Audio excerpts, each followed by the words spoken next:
and he's ready to go. It's almost all foil too, which is cool.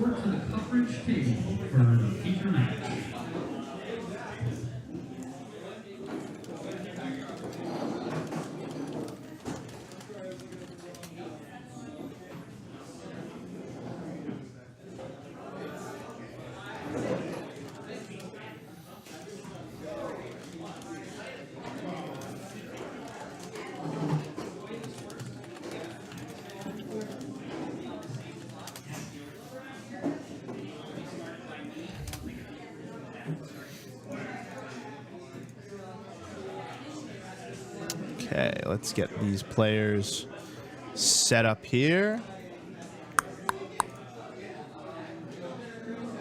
Already modern Magic players, welcome to round 1 of 5. You have 50 minutes. You may begin. You know what turns out is not good? When someone kicks the cord out from my cameras. Let me fix this real quick for y'all. Should only take a second.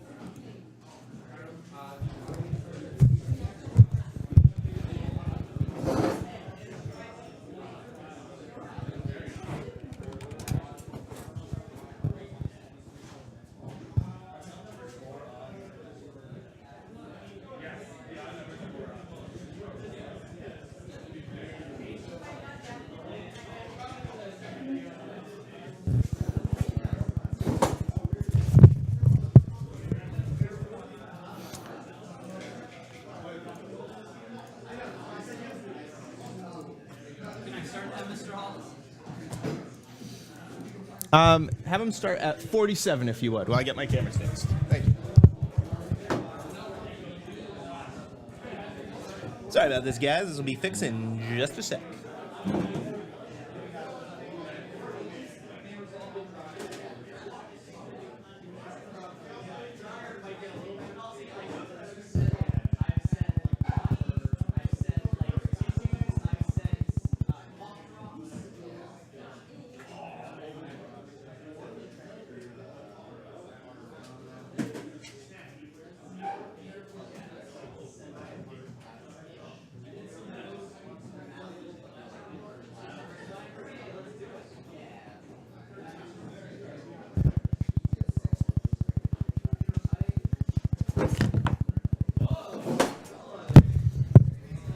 Okay, let's see how that worked.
but it did. So I apologize for that. Not sure, like I said, not sure exactly why it happened, but it did. So we're going to get this started for you now. Okay.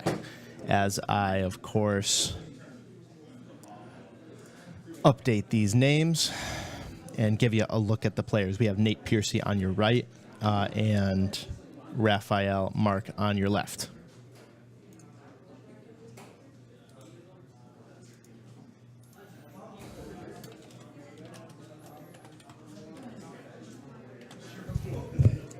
So I had him start at 45. Perfect. Yep. Thank you.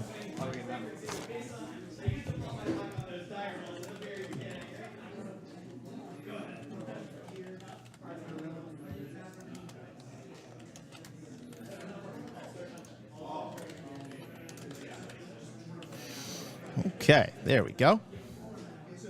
Raphael on your left, Nate on your right.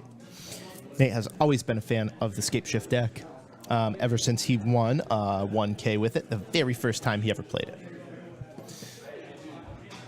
Raphael, also, if you missed me in pregame, has been playing this bug deck for about a year now. Tweaking, changing, foiling. So Nate only says go, can ramp on his first turn, but on his second and third cannot really ramp.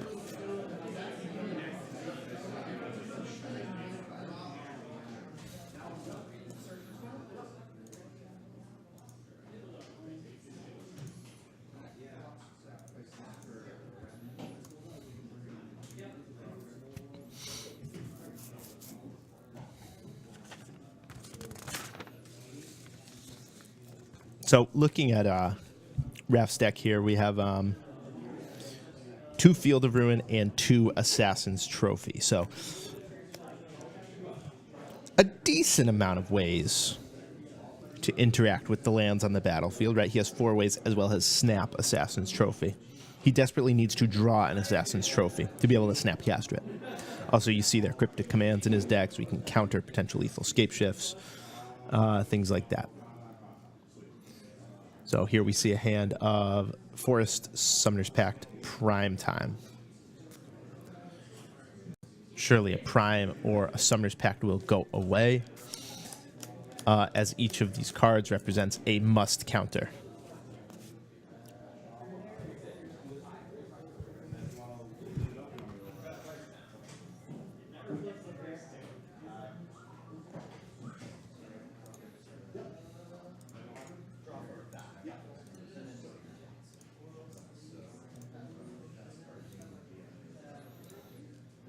Here's a look at Nate Piercey there on your right. Nate, like I said, won a Titanium Challenge back in, I want to say, May was his first month with this deck.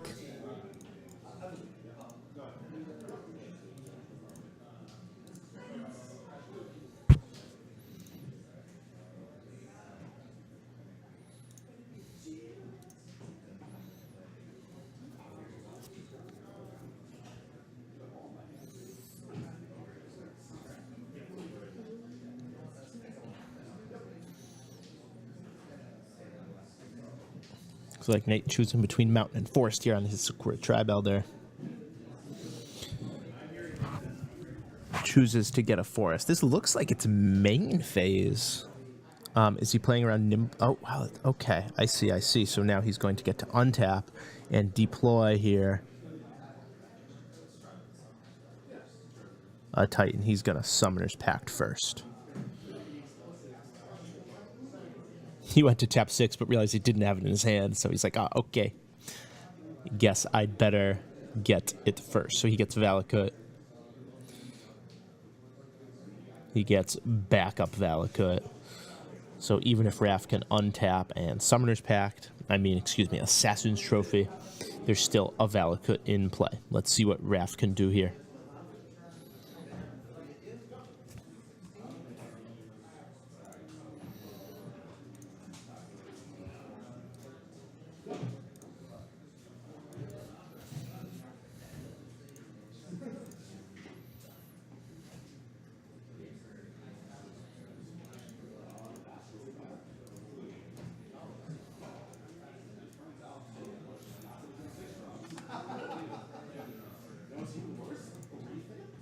And already, there's a scoop. I was fiddling with the life totals, and there's a scoop. Nate Piercey does take game 1 here from Raphael Mark.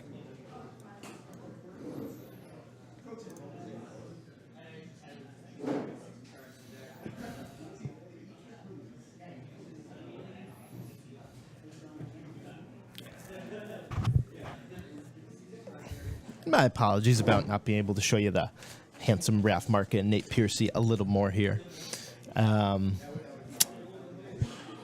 When someone did kick the hub with my cameras in it right before this round started, I had to kind of improvise, and these 2 player cams right now are not working well for me. So you'll have to take my word for it that Raph there on the left side of your screen is a handsome man. And I don't see a wedding ring on his finger for all y'all out there who might be looking for a control aficionado to warm your bed. There he is. Nate, on the other hand, is taken. You can see the wedding ring on his finger. Married to the lovely Danny Piercey. And I believe not in attendance today. Also a Magic player, a judge. But today maybe she has to work because she is not in the crowd. Not all that common that we see one without the other, to be honest with you.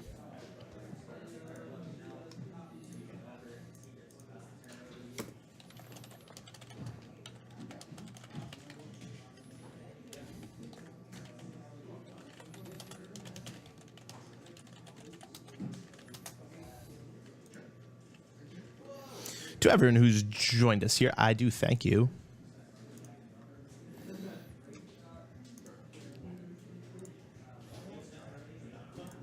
Have some of our usuals in the house.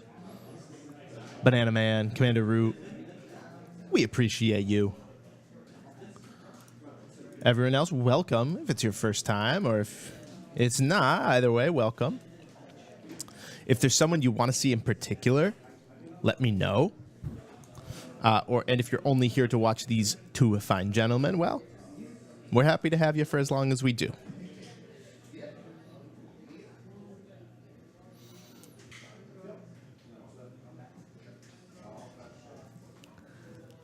Oh, and look at this. Look at this. Raph says, I'll fess shock and play a Snapcaster right into play. So Raph at 17.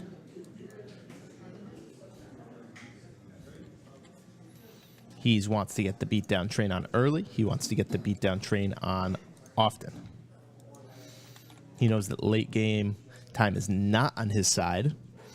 Right? When you have someone who has legit 15 mountains in their deck and Valakuts, well, they do have the inevitability. Every land you draw after a certain point sucks. And every land they draw after a certain point is a 3 damage spell.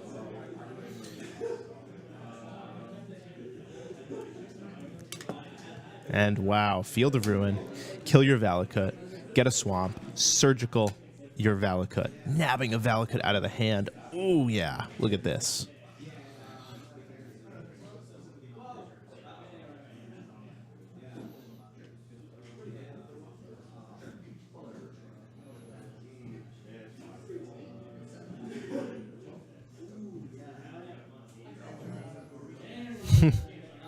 Raph says, no, dude. I know what's in a Valakut deck. You don't need to show me all these cards.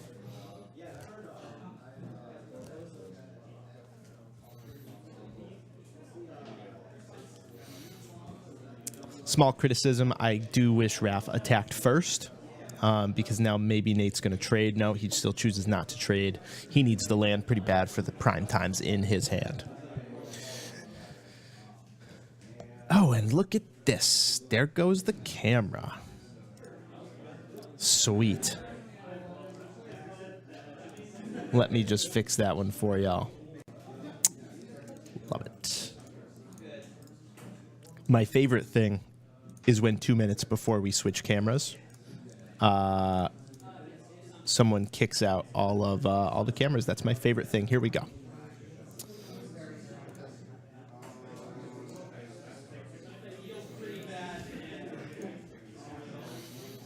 All right, so obstinate Baloth. Nate Piercey up to 23. He has some time. At the end of the day, Primeval Titan is a 6/6 trample.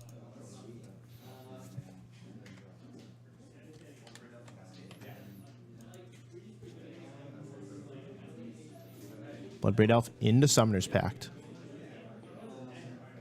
Nate not going to cast that Summoner's Pact. Interesting. He might be worried about something like the destruction of one of his forests. He might be thinking, well, I already have 2 prime times. I don't really need any more.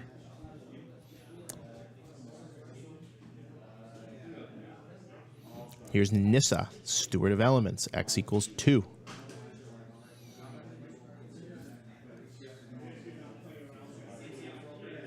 Nissa goes up to 4. Scry 2 will happen.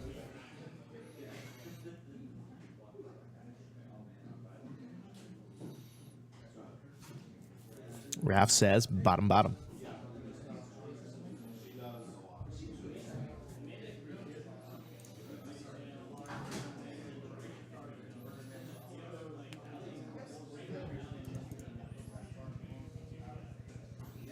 Big Booty Judy, welcome. Welcome. Skinny Seahorse. Whoa, Ross, y'all are welcome as well.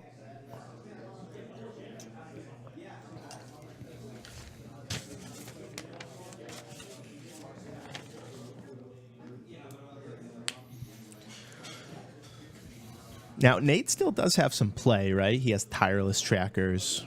He has prime times. Not sure he's sided in something like Monvuli Acid Moss. Probably not. But he's not done here. He has Chandra. He has Bloodbraid Elves. There is a chance he wins this game. Not a great chance, but it is a chance. As Snap trades with Bloodbraid. Raph scries 2. He's working towards this ultimate.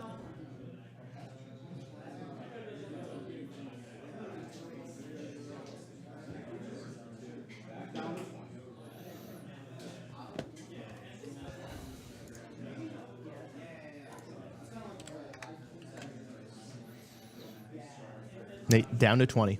Prime times are online. Raph can at least stop the first one. He's got a Cryptic.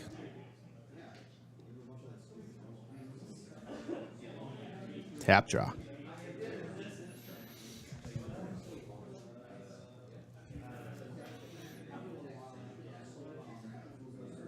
Raph drawing a Delta. 1 land closer to snap Cryptic, but instead he goes snap Surgical. He knows that Nate has a prime time in his hand.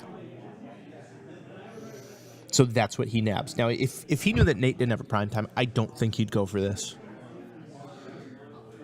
But with the knowledge of prime time, this now leaves Nate with an Obstinate Baloth in the deck and 2 Tireless Tracker. That's pretty much the only way he can win. I guess Chandra Torch of Defiance, but seems unlikely. So Nate will need a Tireless Tracker right now.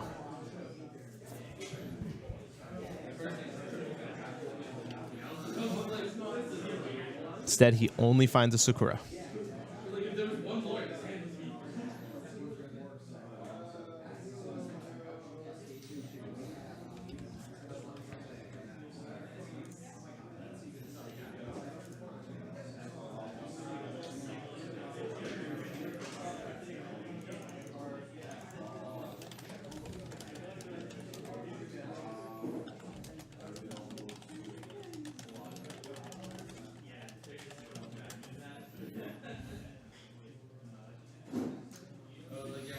Liliana joins the fray, and this one is well in hand for Raphael Mark. He's not cutting his opponent's deck. He doesn't care what his opponent does. And there's the scoop. Yep, Raphael Mark takes a game 2. These players are playing fast here.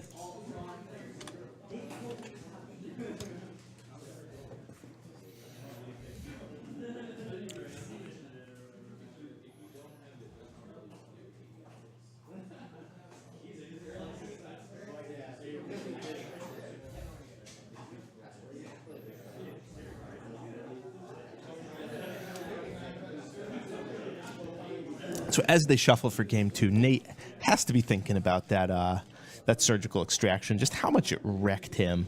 He's probably thinking, is there anything I can do about this surgical extraction?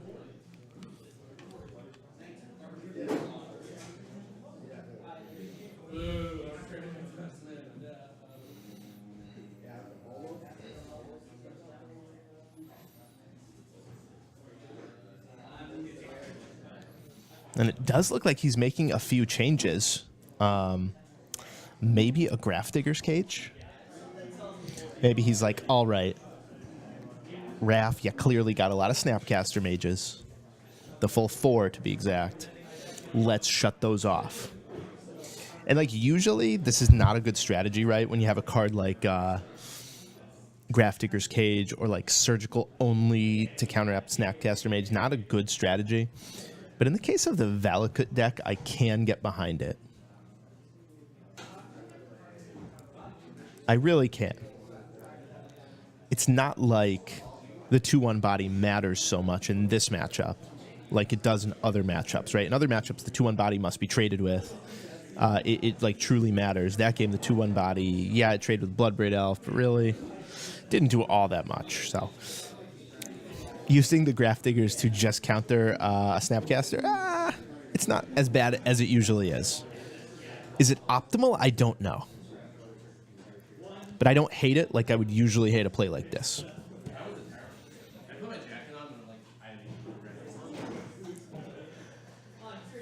I love Raphael Mark's sideboard. Stuff he probably won't be bringing in this matchup, but listen to this package, okay? Against, like, control decks. He has it up the chain of mana cost. He has 1 Thrun. He has 1 Sphinx of the Final Word. He has 1 Carnage Tyrant. And if that's not sick, I don't know what is. Uncounterable, uncounterable, uncounterable. Sweet. Sideboard's almost all 1-ofs. He has a Dispel, a Disdainful, a Negate. Miser's Pithing Needle, Grafdigger's Engineered. Couple Surgicals. Couple Ceremonious. It's really a great deck.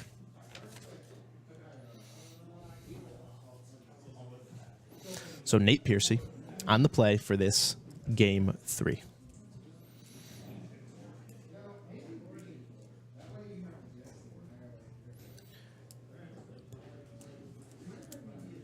Looks like he is in the tank. Him or Raph. Okay, Raph chooses to throw it back.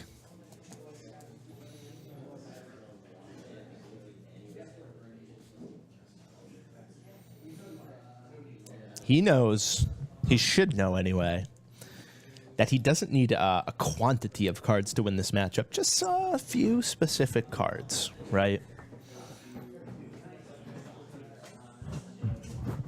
A Field of Ruin and a Surgical. A Liliana and a Cryptic could be enough.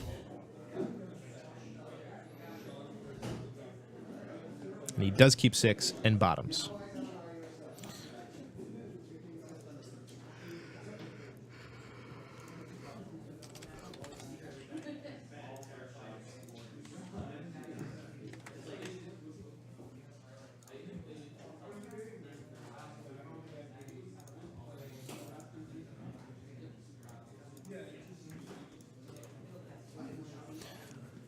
To all y'all new viewers, I thank you for joining us today on Twitch. I see Nick, you're in the chat, always a supporter of us. I know you can't always make it. You got the kids, you got a life, you got a homestead and all that. I know you can't always make it, but thank you for supporting us when you can. And tuning in on Twitch here.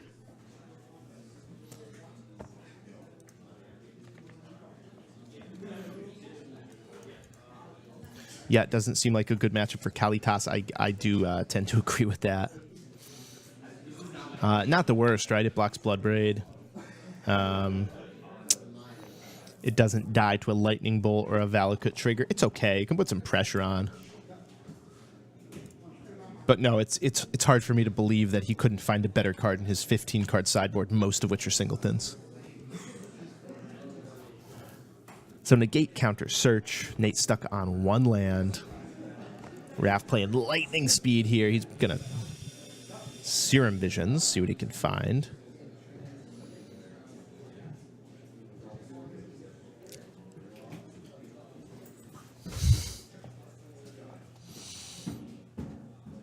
And he'll say go. He's building up towards Cryptic Command. He's desperately searching for Surgical because as good as this matchup can be, you're stuck on 1 land, yeah, but your opponent has the way more powerful endgame.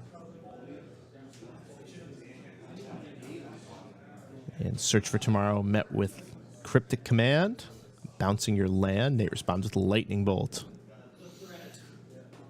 Shockland, go. Raph is playing board control. And here is the Kalitas. That's a real threat. A slow threat, but it is real, especially when Nate's shocking himself. And it sure looks good against Sakura Tribe Elder, doesn't it?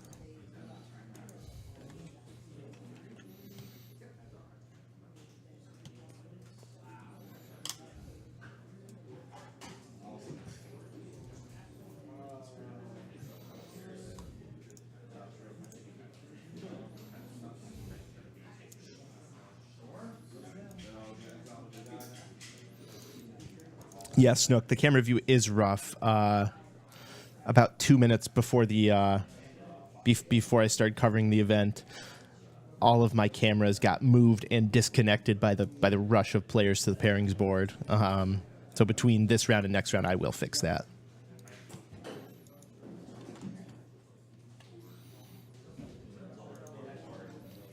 Nate down to 10.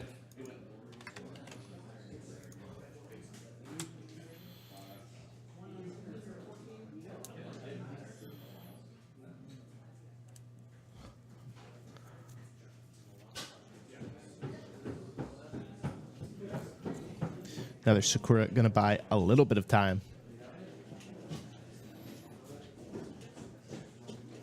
Yeah, at this point, yeah, Nate has to chump block.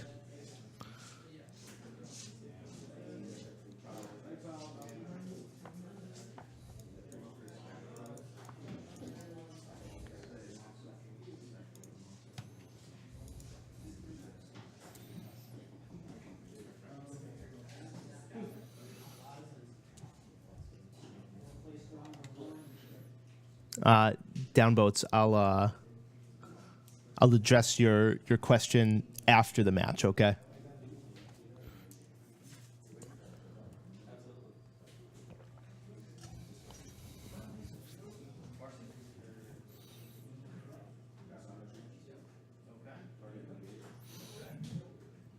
So here we go. Farsi met with Snap Negate, threatening to put Nate Piercey to 1, but boom. Obstinate Baloth kind of stymies this, puts Nate Piercey up to 14. Creates a brick wall for at least Snapcaster Mage. Zombie can be sacked to Kalitas. Buys him a few more turns. Will it get immediately lightning bolted? Excuse me, Maelstrom Pulsed.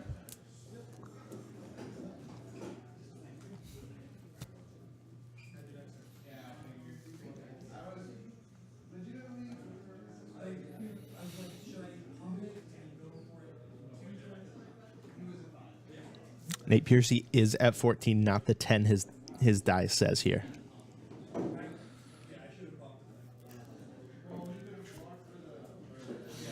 Raphael Mark made the aggressive play. He used his snap for a tempo play. He snap negated a ramp spell.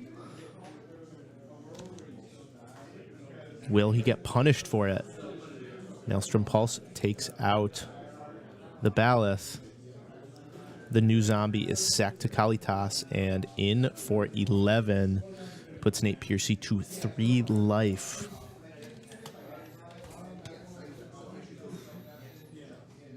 Raph Mark up to 20. Can Nate stabilize? Valakut. Valakut. He has a land drop. But this land drop cannot quite take out Kalitas. If Nate had a natural Valakut, well, things might be different, but he doesn't have a natural Valakut.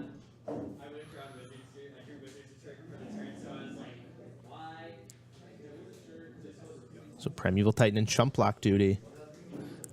Nate says, please, Raph, have nothing. Have nothing, Raph. Jace the Mind Sculptor, not nothing. What a good game there. Raph played the tempo game. He stayed consistent with his plan of the tempo game from turn 3 when he was countering Search for Tomorrows, when he was bouncing lands with Cryptic instead of drawing cards. And I have to say, I think that game only worked. I think that game only ended in Raph's favor because he stuck to one plan the whole game. Right? I'm not saying it was the right plan. That's really hard to tell, right? Like, but if Raph starts with the tempo plan, if he counters the first Search for Tomorrow, he must see that line through the entire game. He must counter the second Search. He has to bounce the land. He has to counter the Farseek a few turns later. He has to stay true to that line. Once you start waffling as Raph, well, you're not going to win that game. Alternatively, he could have played the control game, right? He could have let all the ramp spells resolve. He could have saved his counters for prime times and summoners packs. He could have not bounced the land. He could have drawn off Cryptic Command instead. And that path might have gotten him a victory too, but you have to stay true to one path the whole way through. And he did. And he earned that win. That was a really cool game to watch.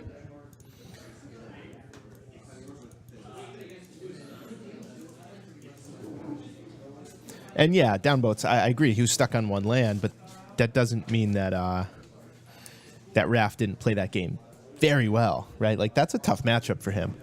For a dirtily bug deck to beat Scapeshift without surgicaling, without any kind of land destruction, that's pretty impressive.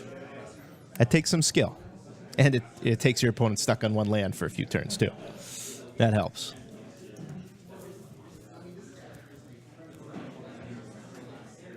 And you're not seeing that sideboard card wrong from Raphael Mark. That is a Consume the Meek there.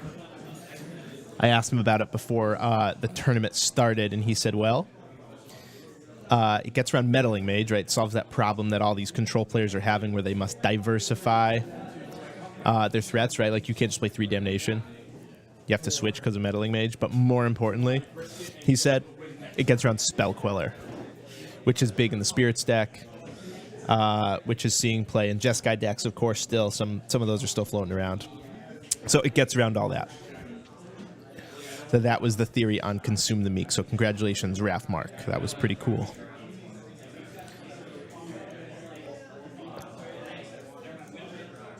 Yeah, to answer your question, too, who's doing the organizing for the Titanium series, it is kind of a hodgepodge, right? We're not a big enough series to have a full-time organizer, right? We're not a Star City Games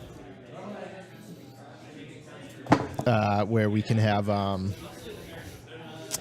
someone on staff to solely do social media, to solely do promoting and organizing. So it is kind of a hodgepodge of myself, Tom Shea. Our players do take on a lot of the role themselves. They actually really support us in that, right? They promote the events themselves. They make the posts. They share the posts. More so than any Magic community I've really seen. You know, a lot of Magic communities are kind of entitled and just think that the store should do all the work for them. The store should make no money. The store should do this, that, and the next thing. Our community is really good, and we love the support. You know, our judges are always posting about the events on Facebook, promoting the events, making sure they drive players here. And to be honest, we need it. You know, it's really hard to start a tournament series. It really is. It requires a lot of money, a lot of time. The first year, we certainly lost money on this tournament series. And maybe this year we'll break even. That's the goal for this year, right? So we definitely thank all of our players, judges, everyone who supports us, y'all on stream. And if you've never been to an event and you're in the area, come on down. They're fun. We got a nice casual tournament today. We got about 30 people. Got out a good friendly judge staff. Judy and Tom, as always, they're here. Tom will be passing out his candy soon. He'll be selling pizza just to break even. It's a good time. If you've never been to the TJ's basement, come on down. It's pretty cool.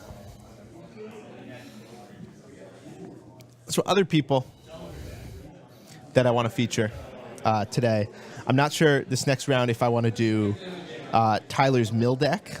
That's kind of the one I was thinking about, but I'm not sure if he won yet. Also depends on what he's playing against, right? If he's playing against Burn, I'm not going to do that. But I have a Mill deck I want to feature. Martin and his Amulet deck lost, so I'll have to wait till he gets a win or two under his belt. Adam and Crutchland Ironworks, I'm going to leave that one up to you all out there, right? Like, I like to see Crutchland Ironworks. I understand if you don't. I think it's cool to watch the intricacies of the combo, demonstrate the combo, all that, and keep going. And Hardened Scales, always a good fallback for aggro players. That's kind of the hot new aggro deck of the day, that and Spirits. But I haven't seen any Spirits decks out there today yet. We'll see. I might have missed it. AK Cracker Storm. Wow. Not often you really get someone asking for Storm. For my money, that's one of the most boring decks to watch. But I get it. If you play it, it's kind of cool.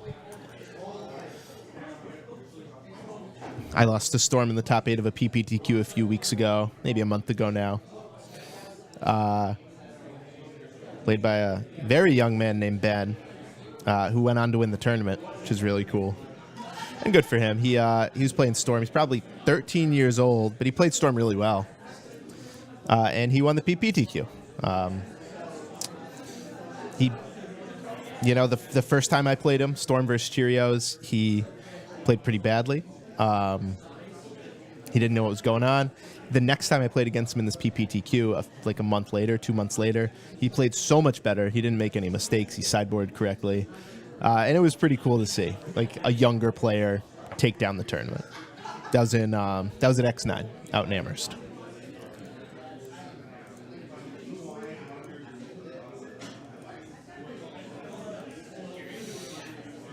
Yeah, and downvotes, definitely add me on Facebook, message me on Facebook. I'm under the name you see there, Zach Hall. I'll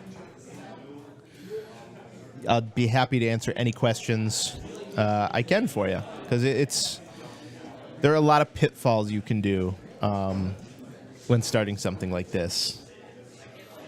You know, and it depends if you want to do coverage for it. It depends if you want how fancy you want to get, right?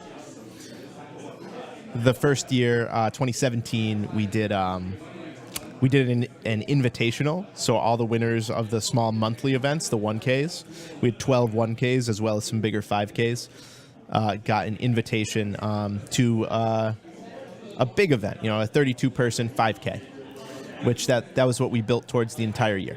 And it was pretty successful. When people qualified for it, they were really happy. It's like a really cool tournament to qualify for. Everyone makes money, free to enter, that kind of thing. This year, we're restructuring a little bit. We're not doing the invitational. We're instead putting that $5,000 and not running a 5K like we usually would in October, but we're running a 10K. We added that to the prize pool. That 10K is next weekend, and that's in Worcester.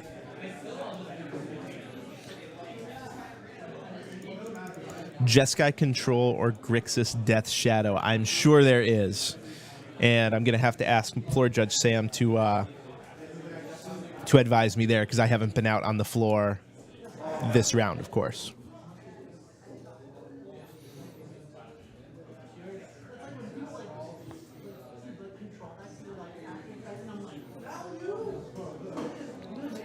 I know at least Oisnu, Wasnu, not sure I pronounced your name, but I know at least that Anthony Ruffino's in the house. He'll be playing blue-white control. So maybe it's not Jeskai, but it's blue-white. I don't know if Dean Champagne's in the room, but if Dean Champagne is here, he's probably playing Jeskai.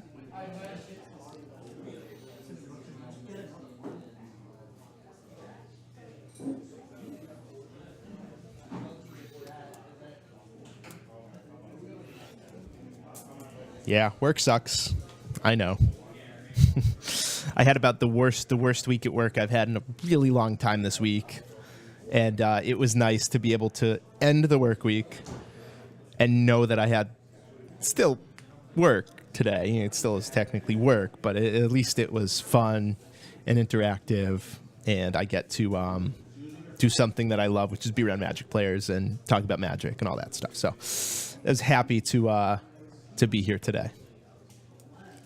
I hope that you have next Saturday off, because next Saturday is the 10K, and that is going to be a good event.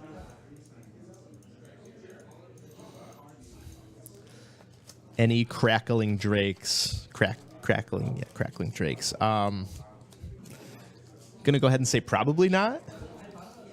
Should there be? I don't know. I'll write it down, I guess, Snook.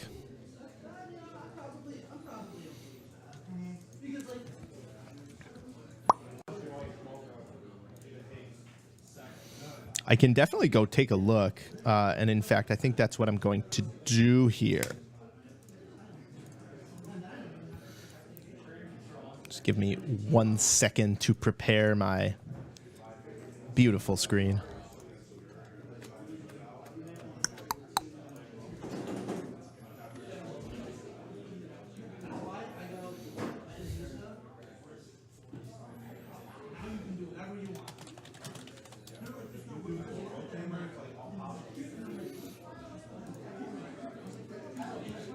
Ba-ba-ba.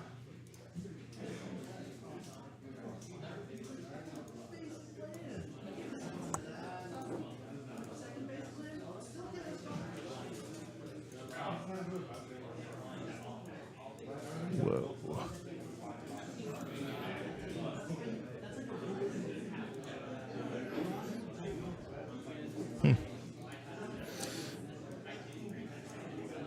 Apologize, guys. I'm just finicking with my screen here. I'm sure there's a better way to do what I'm doing, but I'm a clumsy oaf, so I'm doing it the only way I know how. There we go.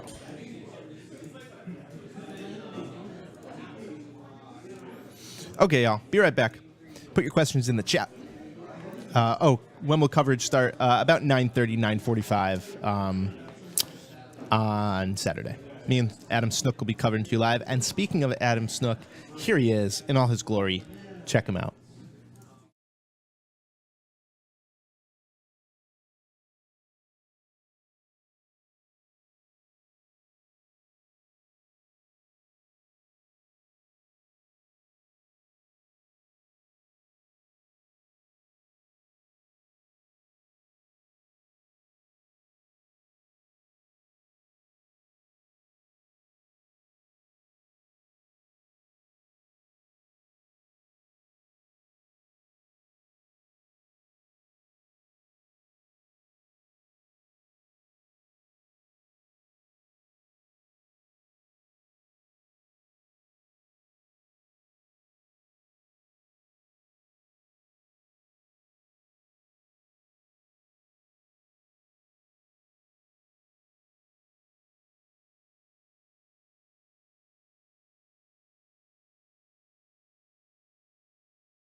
Okay. Thanks for being patient with me, everybody.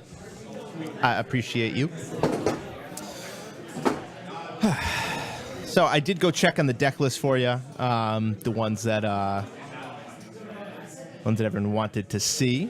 And let's see, there is a Storm deck.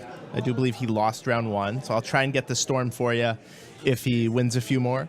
The Mill deck is still playing. Tyler and his Mill deck. Let me write that down so I don't forget. Featuring like Mesmeric Orbs and Archive Traps, and yeah, it's a good one. But I think what I want to feature for this next round is an Eldritch Evolution, a 4X Eldritch Evolution, Vizier of Remedies, like Bant creature deck, which, I mean, I'm just a sucker for Eldritch Evolution. I didn't get a chance to like analyze the entire list because I was up there trying to look at all the lists, trying to find the decks everyone wants. But it looked sweet. There are 2 matches left right now. One is a Mill deck.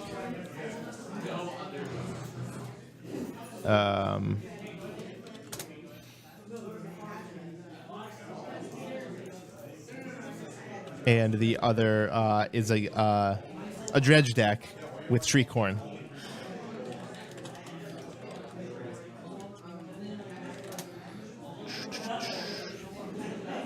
As well as a new card from Guilds of Ravnica. I want to make sure I get the name right before I just blurt it out there and be wrong. So I'm just looking up